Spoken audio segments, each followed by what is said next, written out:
मैं हाफिज़ मोहम्मद ज़ाकिर उर्दू मीडिया मैनपुरी से। मोहतरम, जैसा कि आपको मालूम है कि कल बैरिस्टर असदुद्दीन ओवैसी जो मजलिस इत्तेहादुल मुस्लिमीन के कौमी सदर हैं, उन पर कातिलाना हमला हुआ है। आइए जानते हैं मारूफ शख्सियत एच हाशमी साहब, उनसे गुफ्तगू करेंगे कि आखिर असदुद्दीन ओवैसी के ऊपर हमला क्यों किया गया, वो कौन लोग हैं जो असदुद्दीन ओवैसी की जान को लेना चाहते हैं, उनका ये हमला किस लिए था, क्या वजह है। आइए तो मुलाकात करते हैं आज हम एच हाशमी साहब से। जी अस्सलाम वालेकुम। देखिए, बैरिस्टर असदुद्दीन ओवैसी साहब के ऊपर जो हमला है वो मामूली बात नहीं है, ये एक बड़ी साजिश का हिस्सा है। असदुद्दीन ओवैसी साहब के ऊपर जो कातिलाना हमला किया गया वो एक सोची समझी साजिश है, और उस साजिश के पीछे ये लोग मुस्लिम वोट का पोलराइजेशन करना चाहते हैं। और सबसे पहले तो मैं मजम्मत करता हूं इस बात की कि जो ओवैसी साहब के ऊपर हमला किया गया, ओवैसी साहब कोई मामूली हस्ती नहीं है। ओवैसी साहब एक कानून के ज्ञाता हैं, हिंदुस्तान की धरोहर के रूप में है। और ओवैसी साहब के ऊपर हमला एक जो है बड़ी साजिश है, और इसके लिए पूरे देश को मजम्मत करना चाहिए। शर्म आती है ये कहते हुए कि लोग ये कहते हैं कि सारे गुंडे जेल के अंदर कर दिए। अगर गुंडे जेल के अंदर कर दिए तो ओवैसी साहब के ऊपर हमला करने वाले लोग कौन है? ये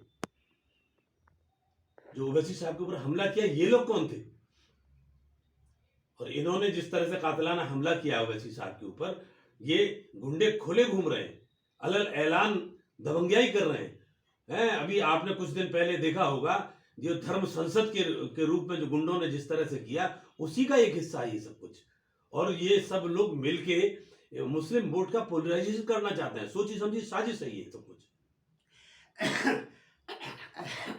ऐसा करने से किस पार्टी को फायदा ज्यादा हो रहा है? सारा देश जानता है, पूरा देश जान रहा है किस पार्टी को फायदा होगा। ओवैसी साहब के ऊपर हमला तो दो सूरज, मतलब एक जो है तीर से दो शिकार करना चाहते हैं। या तो ओवैसी साहब के ऊपर लोग इल्जाम लगाएंगे कि ओवैसी साहब अपने ऊपर हमला करा के सुर्खियां बटोरना चाहते हैं, लेकिन मैं इसकी मजम्मत करता हूं कि नहीं, ओवैसी साहब ऐसा नहीं कर सकते। ओवैसी साहब हरगिज ऐसा नहीं कर सकते। ओवैसी साहब एक सच्चे मुसलमान हैं, वो हरगिज ऐसा नहीं कर सकते। उनकी आड़ में दूसरे लोग ये चाहते हैं कि मुस्लिम वोट का पोलराइजेशन हो जाए, मुस्लिम वोट का बंटवारा हो जाए किसी तरह से, और फिर कोई सरकार बन जाए। अब जिसको फायदा होगा वो पूरा देश जानता है। नहीं ना, इसमें बीजेपी को क्या फायदा है? फायदा अगर हो सकता है तो बसपा का फायदा हो सकता है, समाजवादी पार्टी का फायदा हो सकता है। बीजेपी का फायदा किस नजरिए से आप देख रहे हैं? समाजवादी पार्टी का या बसपा का क्या फायदा हो सकता है? इस वक्त जो है देश के दलित, पिछड़े, अल्पसंख्यक सारे लोग ये सरकार को पलटना चाहते हैं। सब लोग सरकार को पलटना चाहते हैं, इसलिए एक तरफ होके जाना चाहते हैं। और ये कुछ लोग साजिश के तहत मुस्लिम वोट को बांटना चाहते हैं। कौन बांटना चाहते हैं ये समझ लीजिए आप, किसको फायदा होगा। जाहिर सी बात है, सीधा सीधा फायदा होने जा रहा है लोगों को अगर जो मुस्लिम वोट बढ़ जाएगा तो। नहीं तो ये भारतीय जनता पार्टी ने जो आप पर हमला जो कराया है, जैसे कि उनके जो शूटर पकड़े गए हैं उनका ताल्लुक भारतीय जनता पार्टी से है, वो आखिर क्या दिखाना चाहते हैं मुल्क की आवाम को? गुंडागर्दी या सिर्फ वो इलेक्शन के मौके पर वोटों को इधर से उधर करना? अभी आपने जिला पंचायत के चुनाव में नहीं देखा था, इससे बड़ी भी गुंडागर्दी कोई होगी। अभी आपने हाथरस में नहीं देखा था, गुंडों ने मारा, जिला प्रशासन मदद करता है। ये क्या करना चाहिए? गुंडागर्दी नहीं है तो क्या है?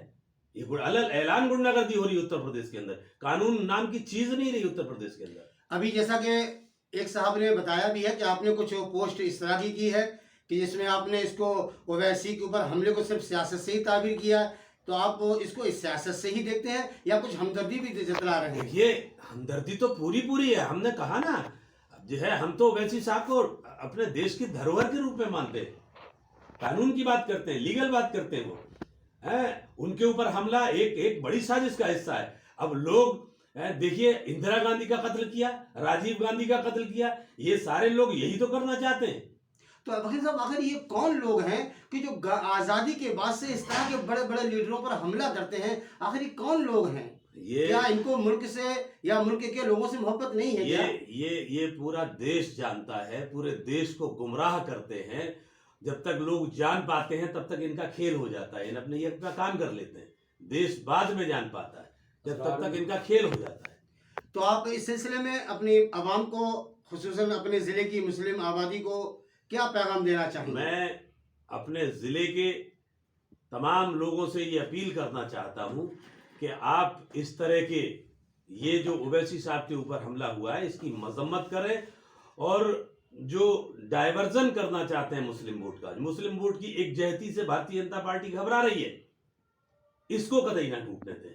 मैं दरख्वास्त करता हूँ लोगों से। तो आप थे एच हाशमी साहब, जिनका खुलासे कलाम ये है कि उनका कहना ये है कि भारतीय जनता पार्टी ने ये जो हमला कराया है वो बौखला गई है कि अब सारा मुस्लिम समाज जो है वो हमारे खिलाफ समाजवादी पार्टी को सपोर्ट कर रहा है, जिससे भारतीय जनता पार्टी को ज़बरदस्त नुकसान होने के आसार हैं। तो हमारे नदीम साहब, वकील साहब, हाशमी साहब का कहना यह है कि मुसलमान मिलकर मजम्मत तो खूब करें, लेकिन भारतीय जनता पार्टी को हटाने के लिए, उसको बरसरे इक़्तिदार से बरतरफ करने के लिए अगर कोई पार्टी है तो वो है समाजवादी पार्टी। इसलिए उसके साथ शाना बशाना खड़े रहें, अपनी हिमायत उसको जारी रखें। बहुत बहुत शुक्रिया नदीम वकील साहब। मैं हाफिज़ मोहम्मद जाकिर, उर्दू मीडिया मैनपुरी से।